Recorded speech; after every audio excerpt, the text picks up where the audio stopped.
Hey y'all, welcome back. Well, the 27th, which was yesterday, made 1 full year I've had the DEI heat kit in since I did the install video. So I'm going to tell the pros and the cons of this thing and what it's done in the last year.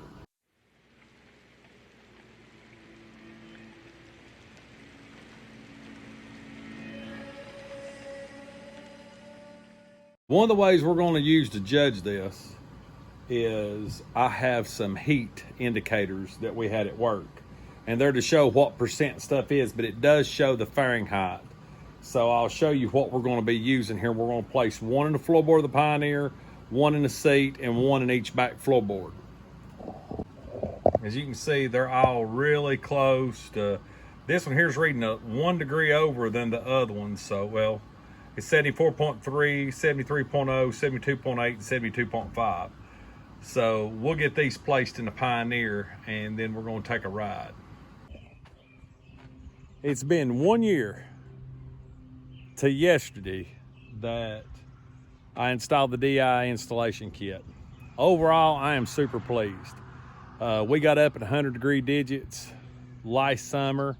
So the pros of it is it cut the cabin heat more than half. Bush hogging, driving in Tennessee weather, even the dog days of summer, May, June, and July, running at slow speeds, bush hogging, pulling hills, the whole 9 yards, we did not feel the heat at all in the front. So that is a pro of it. It will fix the problem. But even with the pieces we added in the back, the passengers, like when my girls was riding, they still complained with their feet. They had to pick them up off the floor, get them up on the hump in the middle the best they could. So it did help on the passenger side, but it didn't help very much on the driver's side. Another question that was brought up was everybody noticed that I had the under storage seat, which I'm not sure, the under storage for the under seat storage. Now, I installed it before I had my YouTube channel, and to be honest with you, I never hardly use it.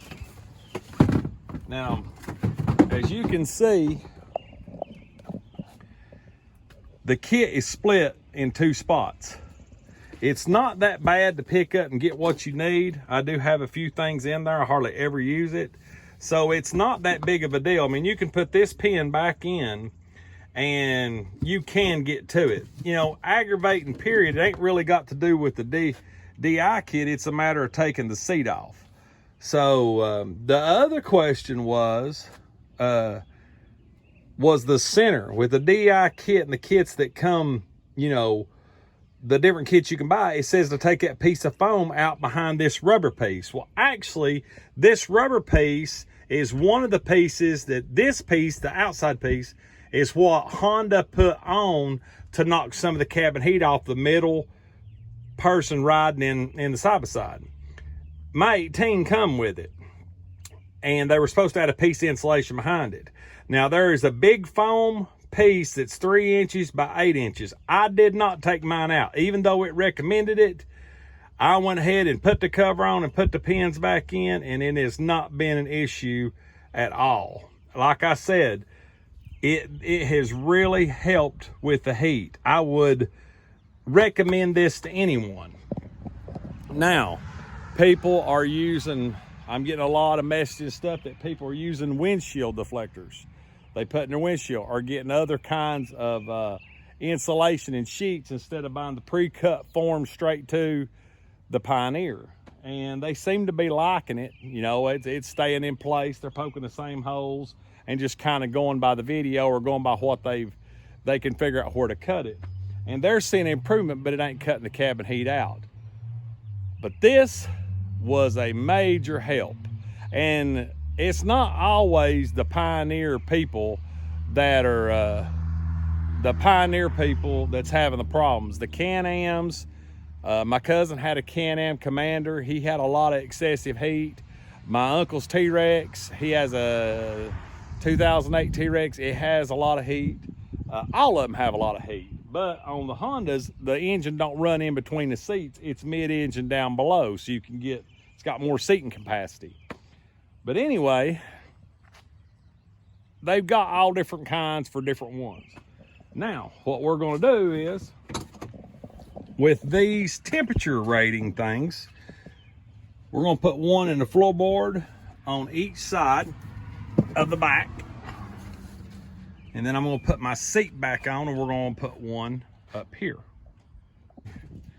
And I'm gonna put one right here where somebody would normally sit. And we'll put one in the floor. Now the one in the floor is reading 77 degrees. This one's reading 79.3. So the one, I'll swap these out. This one seems to be reading a little higher than the average. So we're gonna see what that one does. It's 77 degrees. That one's 79.5. This one is 77.9 and 78.2. So we'll run this thing down the road. I'll get it up to running temperature, come back, and we'll see where they're at as soon as I pull in the driveway. Y'all stay tuned.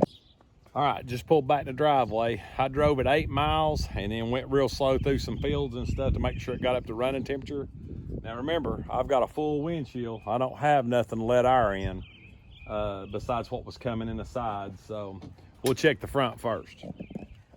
So it was 77 degrees when we left. And as you can see there, it's 85 in the floor. 87.2 at the seat. And I'm sure these will be a little higher. 88.7. And I might have lost the other side. Yep, it must have fell out the bottom of the door. So anyway, we'll go with that one over there. We know it's the hottest side. Dang. Yep. No, there it is. It's actually 81.8, but it was in this groove right here. So it's getting 10 degrees above what it is outside. Now, that's not too bad. 77, and they're all averaging 87, so it's 10 degrees over. But if it's 100 degrees outside, it's gonna be 110. But I guarantee you, if you didn't have the heat kit in there, it would more than likely, you know, be 100 or 20, 25 degrees more. So after a year's worth of running, the only thing I don't like about it, all the pluses to it, it cuts the cabin heat down. It did fix it. We noticed immediate difference in the summer. 2, that's for the front. Now for the back, I think they could build a better kit, and I'm gonna look into trying to insulate that floor better for the passengers. And of course, going to do a video on the booster seat too that I'm gonna build. The only con to it is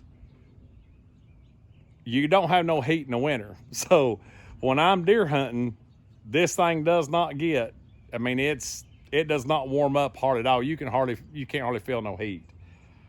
As far as the people that ask about the under seat storage, you've seen I pulled the seat off. I can still fold it up. It does work with it. But all in all, I'd buy it again. I would do it all over. And I'm sure there's cheaper kits now, and there's a lot of DIY how-to stuff that people's done, but I would do it. So there's your 1 year review. I don't really have no cons other than wintertime. I need some heat and don't have it, but I could pull it out in my dryer. Don't pull the insulation out behind the seat. It will fit. But I would recommend it to anybody. So that's my honest opinion. And as always, God bless. We'll catch you on the next video. See you.